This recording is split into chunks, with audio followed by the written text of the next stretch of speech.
শুরু হবে সুমন্ত্র বাবুর একটা গান দিয়ে। উনি কিন্তু মাল্টি ট্যালেন্টেড মানুষ, ওনার কথা আমরা শুনবো। আগে জানাই যে উনি কিন্তু বিভিন্ন মানুষের গলায় গান গাইতে পারেন।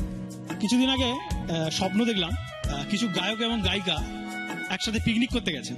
যে পিকনিকে ওনাদের সাথে যিনি গেছিলেন রান্না করতে, সেই রাঁধুনির নাম ছিল ছন্দা। তো হঠাৎ সবাই আনন্দ করছেন, এমন সময় জানতে পারলেন সেই ছন্দার দুপাটি চটি হারিয়ে গেছে। ছন্দা কান্নাকাটি শুরু করে দিয়েছে, বলছে আমি যতক্ষণ না চটি খুঁজে পাবো ততক্ষণ আমি রান্না বান্না কিছু করবো না। তখন একে একে গায়ক এসে ছন্দাকে উৎসাহিত করছে এবং চটি খুঁজে দেওয়ার ব্যবস্থা করছেন। তা প্রথমে কিশোর কুমার এলেন, উনি বললেন, চটি নে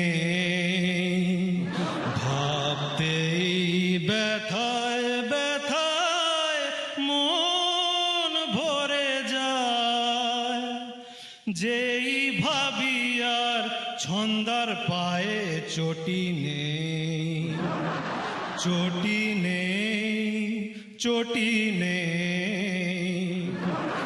এরপর মোহাম্মদ রফি এসছেন, উনি বলছেন, কাগজে খবর দিয়ে দাও ছন্দাদির চটি হারিয়েছে, ছন্দাদির চটি হারিয়েছে, পুলিশে খবর দিয়ে দাও চটি নিয়ে কে পালিয়েছে, চটি নিয়ে কে পালিয়েছে। সচিন দেব বর্মন বলছেন যে ওই চটিটা খুব ছিঁড়ে গেছিল, না খোঁজাই ভালো, নতুনটা একটা কিনে নেওয়া ভালো। তো শচীন দেব বর্মন বলছেন, চটি খুঁজে আর কাজ নাই, ও যে ছেঁড়া ছেঁড়া চটি, ওতে পাগল ফিতে খোলে হাঁটলে তো আর কথা নাই, ছেঁড়া ছেঁড়া চটি। এরপর আর ডি বর্মন, উনি বলছেন ছন্দা চটি ফটি কিছু হারায়নি, উনি রান্না করবেন না বলে এইসব অজুহাত দেখাচ্ছেন।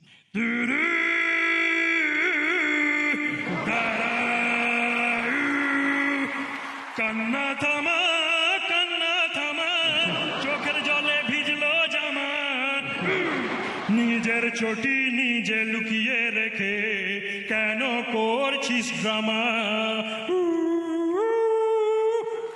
এরপর আমাদের শিলাজিৎ দা বলছেন, তোমার চটি হারায়নে, পায়ে পায়ে ফেলে এসেছিলে তুমি পথের ধুলোয়, সেই চটি স্বপ্নে তোমার মাথার উপর হাত বুলোয়, সে চটি কি আর আছে নিয়ে গেছে কোন বাদর, চটি নিয়ে খুঁটি নাটি কেঁদো না, ঘরে গিয়ে যাও খাও বেদানা, তোমার চটি হারায়নে, এ মাঝেরে খুকি ছিছি এমন কাঁদে না, এ মাঝেরে খুকি মায়ের কোলে যা, এ মাঝেরে খুকি ভ্যাভ্যা করে কাঁদে না, এ মাঝেরে খুকি ঘরে চলে যা।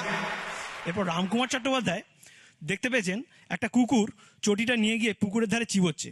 উনি সকলকে রেগে গিয়ে বলছেন, ওরে তোদের রঙ্গ দেখে অঙ্গ জ্বলে যায়, পুকুরের ধারে কুকুরটা দেখ চটিটা চেবায়। এবার চটি অবশ্যই পাওয়া গেল, আর রাঁধুনিও রান্না শুরু করে দিলেন, সবাই মিলে আনন্দ করলেন, খেলেন দিলেন, আবার বাড়ি ফিরে গেলেন।